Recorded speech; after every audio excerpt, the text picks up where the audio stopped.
बहुत पुरानी बात है। एक तालाब में एक मगरमच्छ और कछुआ रहते थे। उसी तालाब में एक गीदड़ पानी पीने आया करता था।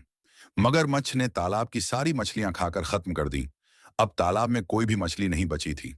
मगरमच्छ को खाना न मिलने से अब मगरमच्छ को भूखा रहना पड़ता था। एक दिन मगरमच्छ को बहुत तेज भूख लगी थी। वह सोचने लगा, मैंने तो तालाब की सारी मछलियां खाकर खत्म कर दी। अब मेरे पास खाने के लिए कुछ नहीं है। अब क्या खाऊं? एक गीदड़ रोज यहां आता था।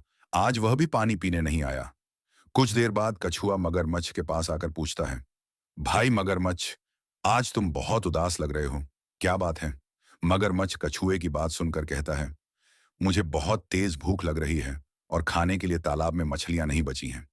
मैं सोच रहा था कि यदि गीदड़ पानी पीने आता तो उसी से अपनी भूख मिटा लेता, किंतु वह तो बहुत चालाक है और यहाँ पानी पीने नहीं आ रहा है।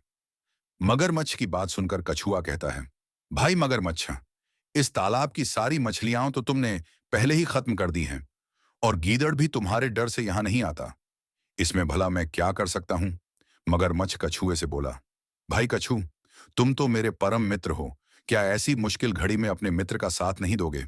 कुछ ऐसा उपाय करो कि गीदड़ खुद पर खुद मेरे पास चला आए।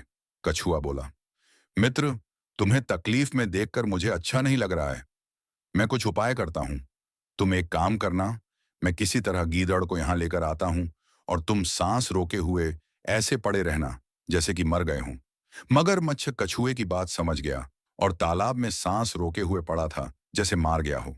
कुछ ही देर में गीदड़ वहां से गुजरता है। गीदड़ को देखकर कछुआ जोर जोर से रोने लगता है। कछुए के रोने की आवाज सुनकर गीदड़ कछुआ के पास आकर पूछता है, भाई कछुआ, क्या हुआ? तुम इतना क्यों रो रहे हो? कछुआ बोला, मेरा मित्र मगरमच्छ अब इस दुनिया में नहीं रहा। मैं उसी की याद में रो रहा हूं। मगरमच्छ कछुए से बोला, भाई कछु, तुम तो मेरे परम मित्र हो। क्या ऐसी मुश्किल घड़ी में अपने मित्र का साथ नहीं दोगे? कुछ ऐसा उपाय करो कि गीदड़ खुद पर खुद मेरे पास चला आए। कछुआ बोला, मित्र, तुम्हें तकलीफ में देखकर मुझे अच्छा नहीं लग रहा है। मैं कुछ उपाय करता हूं। तुम एक काम करना, मैं किसी तरह गीदड़ को यहां लेकर आता हूं और तुम सांस रोके हुए ऐसे पड़े रहना जैसे कि मर गए हो। मगरमच्छ कछुए की बात समझ गया और तालाब में सांस रोके हुए पड़ा था जैसे मार गया हो। कुछ ही देर में गीदड़ वहां से गुजरता है। गीदड़ को देखकर कछुआ जोर जोर से रोने लगता है। कछुए के रोने की आवाज सुनकर गीदड़ कछुआ के पास आकर पूछता है, भाई कछुआ, क्या हुआ? तुम इतना क्यों रो रहे हो? कछुआ बोला, मेरा मित्र मगरमच्छ अब इस दुनिया में नहीं रहा। मैं उसी की याद में रो रहा हूं। गीदड़ मन ही मन सोचता है कि अच्छा हुआ ये मगरमच्छ मर गया। अब मैं निश्चिंत होकर पानी पी सकता हूं। अब मुझे कोई डर नहीं है। तभी कछुआ गीदड़ से कहता है, चलो भाई गीदड़, इस मगरमच्छ के ऊपर कुछ घास पत्तियां डालकर इसका अंतिम संस्कार कर देते हैं। गीदड़ मगरमच्छ के पास जा ही रहा था, तभी उसे प्रतीत होता है कि मगरमच्छ अभी मरा नहीं है और कछुआ उसे बेवकूफ बना रहा है। कुछ सोचकर गीदड़ कछुआ से बोला, भाई कछुआ, मैंने सुना है कि मगरमच्छ की पूंछ मरने के बाद भी हिलती रहती है, लेकिन इसकी पूंछ तो नहीं हिल रही है। लगता है मगरमच्छ अभी मरा नहीं है।